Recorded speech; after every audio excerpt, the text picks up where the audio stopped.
Can Taulia be a top 10 quarterback in college football? You are Locked On Terps, your daily podcast on the Maryland Terps. Part of the Locked On Podcast Network, your team every day. What's up, everyone? I'm Tre Moore, host of Locked On Terps, part of the Locked On Podcast Network, your team every day. And thank you for making us part of your day. In today's episode, we got some really awesome stuff to get into. Of course, it's another game. We got another game week coming up against Charlotte. Of course, we're 1-0 after a big first week against Towson and a pretty good showing from the Maryland Terrapins. But I got a bunch of cool nuggets for you guys about this game, and I can't wait to get into this episode. So let's get into it. I want to start with this. After going 22 of 33 for 260 yards and 4 first-half touchdowns and looking really good overall, Taulia Tagovailoa ranked 8th in Pro Football Focus highest-graded quarterbacks for this week in college football. I want to ask the question, will Taulia finish as a top 10 quarterback in college football? Make sure you answer down low in the comments, and I'm about to give my answer. I'm going to say no. Right now, what I've seen overall on the team, I don't think so. I have trust in Taulia. I believe in him. He's the best Maryland quarterback of all time.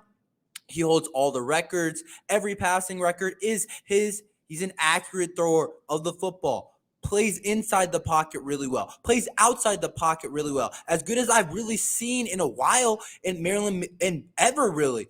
He also does all the stuff off the field you want. He's serving. Whether it's a backpack drive, whether it's being a leader in the community, he's doing so many different things that you love to see from a quarterback. And he's been in college football for a while. He's been at Maryland for a while now. He's been in different systems for a while now. And I have total trust in Taulia. It's not him. There's other parts of the team, mainly one, that I'm going to talk about is going to hold him back and is going to be the reason I don't think the offensive line is good enough right now. I've talked about it a lot, but it's time we talk about it more. Taulia just got ranked as the 8th best quarterback this week in college football after the offensive line didn't look amazing against a Towson Tiger team that we should dominate. Obviously, there's 4 new starters in there. DJ Glaze is the only returner. He's going to be an NFL guy. He's the only guy I trust 100%. Coach Locksley thinks he has a chance to be a first couple round pick guy, and so do I. DJ Glaze is the only guy I trust, but the rest of the offensive line, I just don't, and that's just me being completely honest. Coach Locksley doesn't even know the best 5 yet. Obviously, it's still early on in the season, but I feel like other teams have a pretty good idea of what their offensive line looks like. But let me run through the snap counts of all the guys that played in last game and show you how Coach Locksley is clearly still struggling to figure out the offensive line.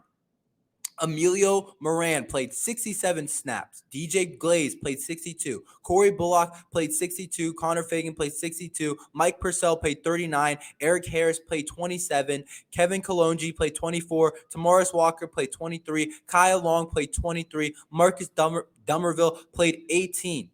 If we're rotating through this many guys, here's my point. We don't know what the best 5 is, and we have no idea. And that really concerns me because of one reason. That means no one's standing up enough. Someone's not taking the position by storm and making Coach Locksley have to start them. I saw a little nugget of what Coach Saban said about his quarterback competition. He's waiting for someone to make him start him, to make them play him. It looks like they got that guy in Jalen Milroe now. But that's besides the point. We're not talking about Bama. We're talking about Maryland's offensive line. None of these guys are making Coach Locksley play him. Obviously, Gottlieb was out, which I think was a big thing. Gottlieb is expected to start at right tackle.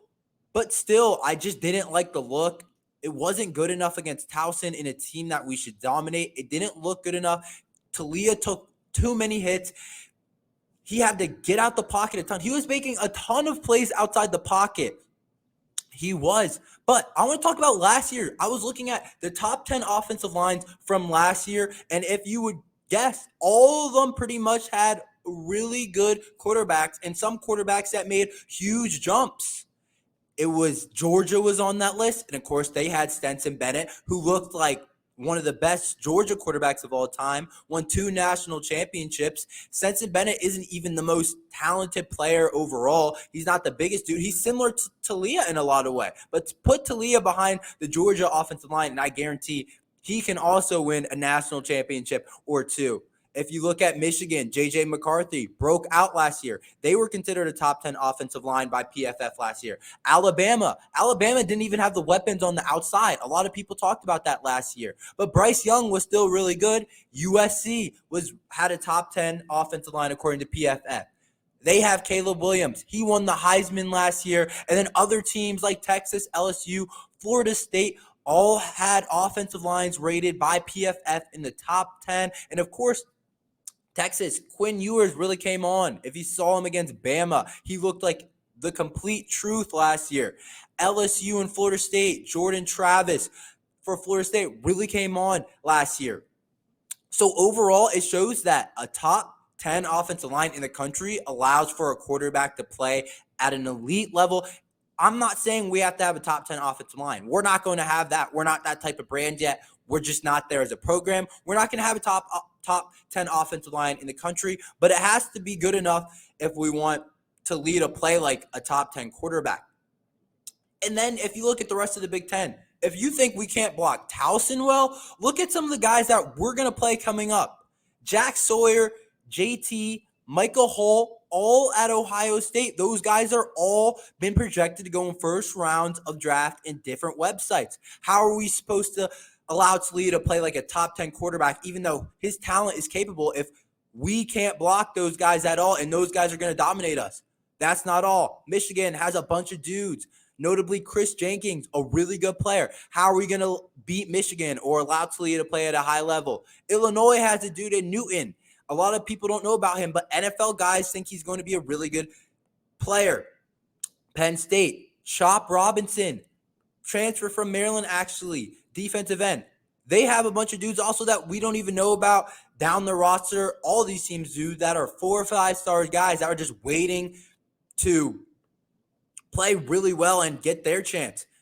And so if we have trouble against Towson blocking them, I don't see how Taulia can have enough success to be a top 10 quarterback in college football, despite getting the week 1 grade of PFF being a top 10 quarterback in college football. But do I think our skill positions are good enough?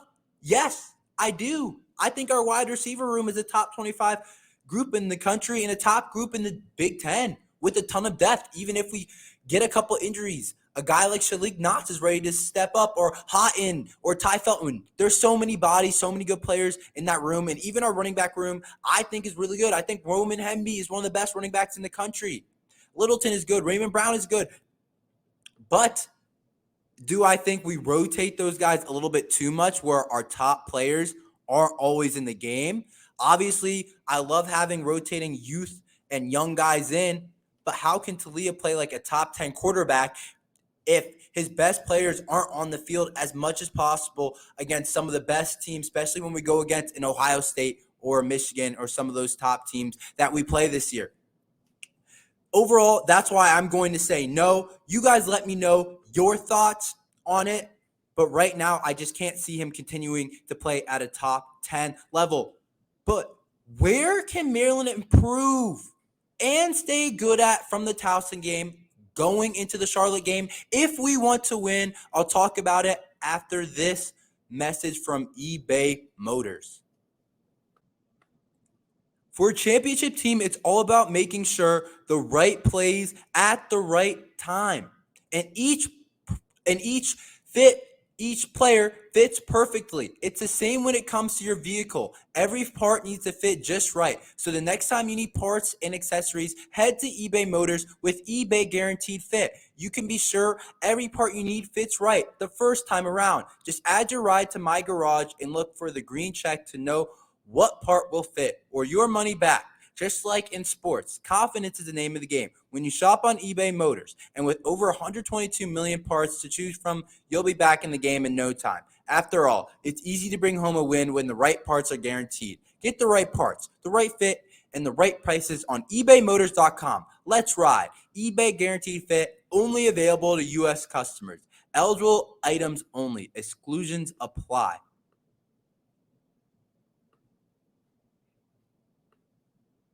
What areas do we need to continue to do well, but also we need to do a lot better at headed into the Charlotte game if we want to cover the spread of 24.5 points per FanDuel?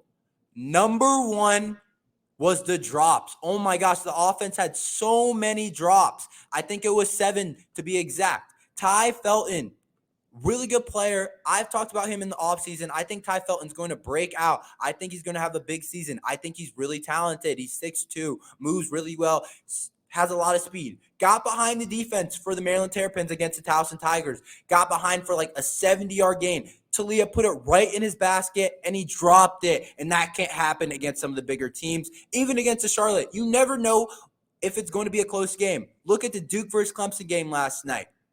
People expected Clemson to win. I think Clemson was favored by like 17 points. Duke crushed them by 21 points. If Ty Felton, let's say we're down against Charlotte by 3 for some reason in the fourth quarter, which absolutely shouldn't be the case, but weirder things have happened. We cannot drop the ball. Caden Prather also had a drop, and we expect Caden Prather to be one of our contested catch guys. So we need him to be able to make open catches too. But overall, we just can't have as many drops going into the Charlotte game and going into the rest of the season. The offensive line, I just talked about them, so I'm going to keep it short. They need to be better. There's just no if and buts about it. There's no other way around it. We need to find a starting 5. This is the game to do it because against Virginia, a team that's Power 5, a team that has actual dudes that can legitimately beat us, that we're not going to be favored by 26 points or whatever it is, even though Virginia didn't look great this week against Tennessee. They lost by a lot, but Virginia has good players. So if we want to beat Virginia, our offensive line has to play well, and I think we have to find the right combination across the offensive line if we want to continue to play better and let Taulia not get hurt, because if you watch the game, it seemed like every play I was watching, I was holding my breath. I was like, oh my gosh, they're talking about him being shaken up and getting up slowly, or trainers checking on him on the sideline. If we don't want that to happen and we don't want our season to be in the dumps because our starting star quarterback, our best player, our ride and die player, Taulia Tagovailoa, is hurt, the offensive line has to play better. I want more Roman Hemby. We talked about it last podcast with my co-host Zach Kurlander. Roman Hemby needs more touches. 12 touches, okay. I understand we're trying to rotate and keep guys fresh and not tire guys out against Towson, but I want Roman Hemby to play more. He's one of the best running backs in the Big Ten. He averaged only 4.8 yards last game, but I think he can do better than that against Charlotte. I expect him to do better than that. It doesn't have to be all in the run game. It can be in the little screens. It can be him coming on the backfield on a shallow route. It can be anything, but I want to see more Roman Hemby. I don't want him to only touch the ball 12 times. I talked about in the offseason, I think Roman Hemby makes our team go. So I want more of Roman Hemby against Charlotte, and that goes to my point about rotating a little bit too much. I'm just hoping it lessens as we get into the big games. But Roman Hemby, we've considered him as one of the best backs in the Big Ten. I've said he is, but 12 touches isn't enough. I want to see him more of 18, 19. I'm not saying we got to kill him against Charlotte. Antoine Littleton can get touches. I also think Antoine Littleton needs to play a little bit better. He faced some criticism after the game. A lot of people are saying Colby McDonald should be getting snaps over him. I don't think that's true. I think Antoine Littleton's awesome. I think he brings a different kind of punch than Roman Hemby does, and I think he's awesome in short distance, 3rd and 1, 4th and 1, 4th and 2, whatever. Give it to Antoine Littleton. I guarantee we get it. But I would like to see Antoine Littleton play a little bit better. But let's get to things that I think we should keep doing well. Number 1, Corey Dyches has to continue to be a matchup nightmare. Last game had over 100 yards. Towson couldn't match up with him.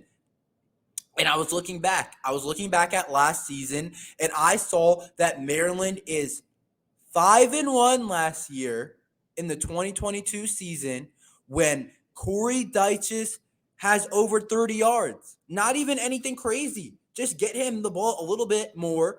not a little bit more than last game. He had 100 yards last game, but get him the ball overall because he can create mismatches against linebackers. I talked about it last podcast, but something I didn't point out is he can just create open spots for other wide receivers in our offense. And even when we run two tight end sets, he can open up stuff for Preston Howard and Rico Walker. And if the defense is so game planned around Corey Dyches and what he does with his speed, it can just open up overall everything for the offense. So I think Corey Dyches has to continue to be in matchup nightmare.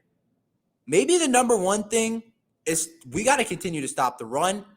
We did it pretty well against Towson. I thought we could have done it slightly better, but it wasn't something to worry about. Towson averaged about 4.4 yards per carry, which isn't bad, but let's improve on it a little bit, especially against Towson. I would like to see us just plug in the middle against them, averaging more close to 4.2, 4.1. Doesn't sound like a big difference, but I think it is. And I was checking out Charlotte's last game where they did win by a good amount, and they have a dual threat quarterback. Their quarterback can run. His name is Jalen Jones. Jalen Jones, Charlotte quarterback, can run. So it's going to be important that our defensive line continues to set the edge. Quashawn Fuller, Kellen Wyatt, Donnell Brown, Jayshawn Barham, if he's on the edge. They have to keep contained and set the edge and not let their Jalen Jones get off, because if Jalen Jones gets off, we're going to be in more trouble. That's what's going to get their offense going. But their running back, Darrell Robinson, also had 11 carries for 71 yards. So Jordan Phillips and Aking Basote have to plug up the middle because he better not average 6.5 yards against us, against our defense and the talent that we have. He shouldn't do that. I want to see us dominate that part of the game overall. The corners have to continue to play well. I talked about Jaquan Shepard had a really good game last game. Overall, had, I think, a perfect start to the season. I read a nugget on one of the Maryland Terrapins media people. I want to give credit to him. He said that Jaquan Shepard allowed one catch for 5 yards. That was it. And he got targeted 5 times. That's what I was talking about on the other podcast. I was like, every time I felt like he was getting targeted, he was stopping it. He looked really good, transfer from Cincinnati, highly talented transfer, but he looks perfect. He looks like in the mode of Deonte Banks and Jacorian Bennett. So we continue to turn out really good cornerbacks. So I'm excited to see what he can continue to do, but he has to continue to play well if we want to make sure that we beat Charlotte and continue our success. And then, of course, Tarheeb still has to continue to play well, but I have all the trust in those two guys. And I also want to say the freshmen have to play well. Coach Locksley loves to rotate a ton of bodies in, even some freshmen that I think might not be ready to play yet. Coach Locksley loves to put them in and give them game experience. I mean, it's his decision. It's my biggest criticism about him. Not exactly playing the freshmen. It's just rotating through so many guys in bigger games. I think he does it a little bit too much. Against Towson, I'm fine with it. But against Michigan State on the road, I don't want it to be like that. But they have to continue to play well if they're going to see the field. I mean, part of it was that we were blowing Towson out, but we might be blowing Charlotte out. The line is pretty high. So guys like Ryan Manning, Tamaris Walker, all have to continue to play well for us to beat Charlotte.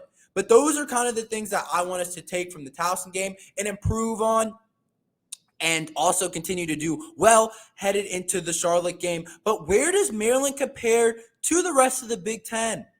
Do I feel better now after week 1? Or do I feel worse? I'll tell you after this message from Locked On. College football season is here, and this season Locked On is kicking up your coverage with Locked On College Football Kickoff Live. Each Friday, Locked On will go live from 11 a.m. to 1 p.m. Eastern on every Locked On College YouTube channel. College Football Kickoff Live will cover playoff implications, the conference rivalry games, and go in depth like only Locked On can, including insight and analysis from our stable of Locked On College hosts covering their team every day. Find Locked On College Football Kickoff Live every Friday from 11 a.m. to 1 p.m. Eastern on any Locked On College YouTube channel. You won't want to miss it. The Big Ten might not be what we thought. Coach Locksley talked about before the season the program being in position to win the Big Ten. And after week 1, I actually agree more now with Coach Loxley, and I like our chances, especially before conference realignment. I'm going to go ahead and tell you that this year might be our best chance in a while before our program continues to improve things like recruiting. Obviously, we're doing it pretty well. We're probably going to be a middle of the pack Big Ten East team. Probably, I have us ranked 4th. I'll get into that a little bit in a second. But we're probably going to be a middle of the pack Big Ten East team. But in terms of us winning the Big Ten, I feel better about it after what I've seen from week 1. And if we're gonna have to do it before UCLA joins the conference and Oregon joins the conference, USC and Washington. This is our last year to win it before there's just some powerhouses. And you can look at our schedule next year and be like, oh my gosh, that's a gauntlet. We could drop in the amount of wins that we're going to get. We might get 9 wins this year. Next year, we might be looking at it and being like, can we squeak out 7? So overall, that's what I kind of think about the conference realignment. But when I was watching this weekend, all the Big Ten teams, there were some teams I just wasn't impressed with, and I think that I have a better feeling going into those games. Number 1 was Michigan State. I wasn't really impressed with their new quarterback in the first half, Noah Kim. His stat line looked fine of 18 to 31 for 279 yards, but they barely could hit 10 points in the first half against a lesser opponent against Central Michigan. And if you just watch Noah Kim in the first half, I read some articles. They said he looked a little bit nervous out there. He just didn't look that great. Their offense didn't look that great in the first half. And I know that Michigan State lost their best wide receiver in Coleman. I just watched him go crazy for Florida State. But overall, I wasn't super impressed with Michigan State. And I said before, it's a swing game when we go on the road to Michigan State. And it is still a swing game, but I feel a lot better about us going there in our first Big Ten game and beating them. Next, Ohio State was so sluggish against Indiana. I said it in multiple podcasts. It might be our best year to beat Ohio State because of what's going on in their quarterback room. Kyle McCord and Devin Brown. Obviously, those two guys are talented. I don't really know what the situation is going to be by the time that it gets to us, but either one of them haven't had a ton of experience. They're newer quarterbacks in college football. None of them have started yet for Ohio State. Right now, it's Kyle McCord's job, I guess. But Kyle McCord didn't look that awesome to me. I didn't see a ton of special. And I think the number one thing that I took away that could really help Maryland is he didn't target Emeka Egbuka and Marvin Harrison that much. And that could really help us. I love our corners, but covering those two guys can be a pain.